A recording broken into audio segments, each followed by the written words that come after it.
Why?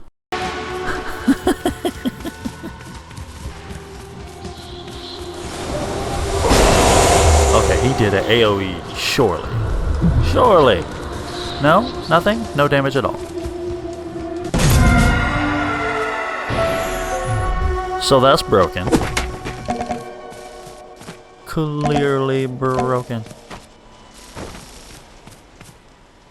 So yeah, between the Teslas and the electric fence, wow. Anyhow, there's a new update coming.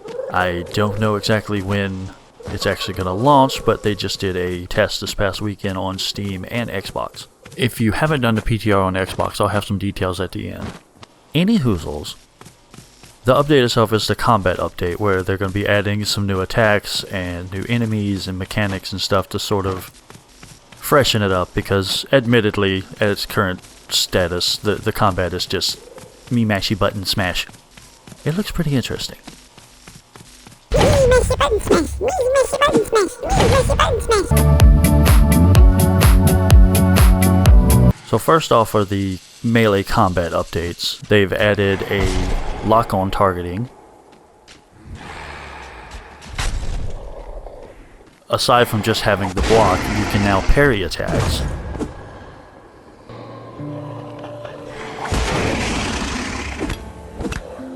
They're adding charge attacks that are just slightly different between the single-handed and dual-handed. There's a longer charge time, but a bigger AoE effect for the dual-handed weapons. Which brings us to our more mechanics-based changes. Aside from the difference in one-handed and two-handed weapon charge attacks, they've changed up the blocks now. So there's the two-handed weapons will have a stronger block than the single-handed weapons. So there's more viable trade-off now. And now since there's more focus on blocking and parrying and that sort of thing, they've also added some attacks for the enemies that will be unblockable.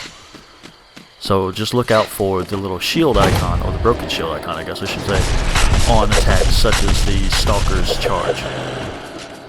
Another interesting mechanical change is they've added iframes for the jump and the dodge. If you're not quite familiar with what iframes are, they're invincibility frames. So, sort of like in Dark Souls and games like that, where they recommend dodging into the attack, there's a few frames added to the dodge, and in this case the jump, where you'll have invincibility.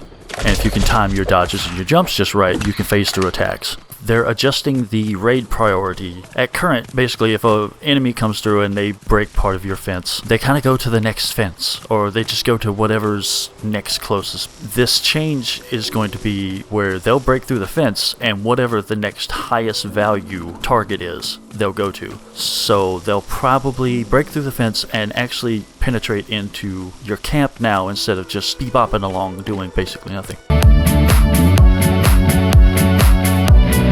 The last bit of the update, they're adding 5 new enemies, 4 of which are vines, which may sound kind of bad at first, but give me a second, it's actually pretty interesting. The first enemy is an Exploding Grunt. They're still just the derpy, roly-poly grunts that we're familiar with, but they've got this little Bulbasaur thing going on their butt cheeks that explodes upon death, so watch out for the circle and make sure you're not standing in it when they detonate. And as mentioned, the last 4 are vines, and they count towards the island's vine count, so you still have to destroy them in order to clear any of the islands. First one's the Volatile Vine. Kind of similar to the Exploding Grunt. They take damage, they explode. Pretty simplistic. Either, run in, tap them, dodge out, or just shoot them. Then we have the Soothing Vine.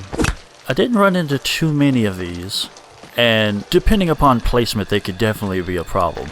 They heal nearby enemies.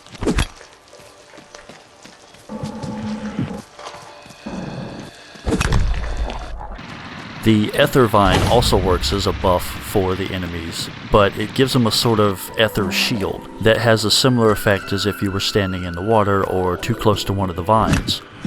It kind of looks like the spawners, but definitely be on the lookout for this one. If you run across a cluster of enemies and get surrounded, it's effectively like you're standing in water and could be a real problem. Now, mind you, could be a real problem unless you pop an Aether ward. And lastly, we have the Angry Vine. Pretty simple, pretty effective. Basically, if you get too close, this little red circle appears on the ground and it will smack you. It's also very frivolous with its smacking.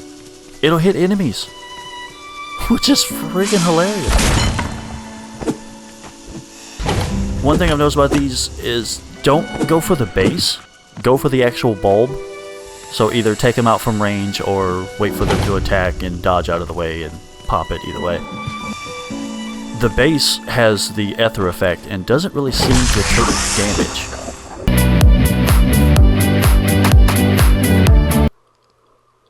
So Xbox Insider is a little app you can download for Xbox for early testing for features, apps, games. There's some little quests and different little stuff you can mess around with if you want to. I imagine most people use it for this feature. So certain games will periodically have betas or pre-testing or early access, that sort of thing, which is what Drake Hollow did this past weekend. Now, the way it's generally supposed to work in most cases, you pick the game that you want, you join it, and you eventually get an update telling you to... Here we are.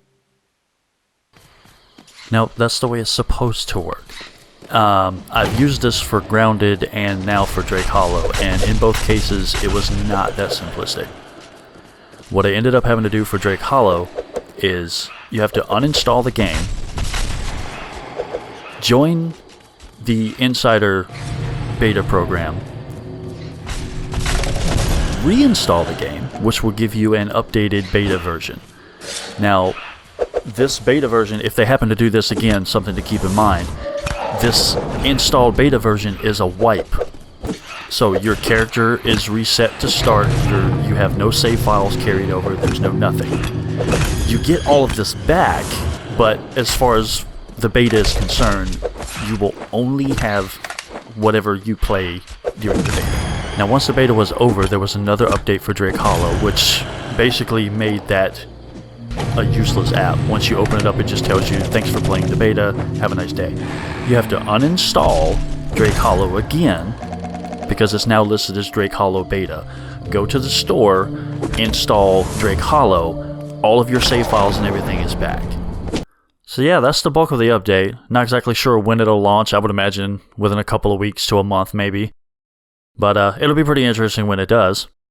Anyhow, thanks for watching, and thanks to all the new subscribers. That's pretty ridiculous. Till next time. Bye, baby.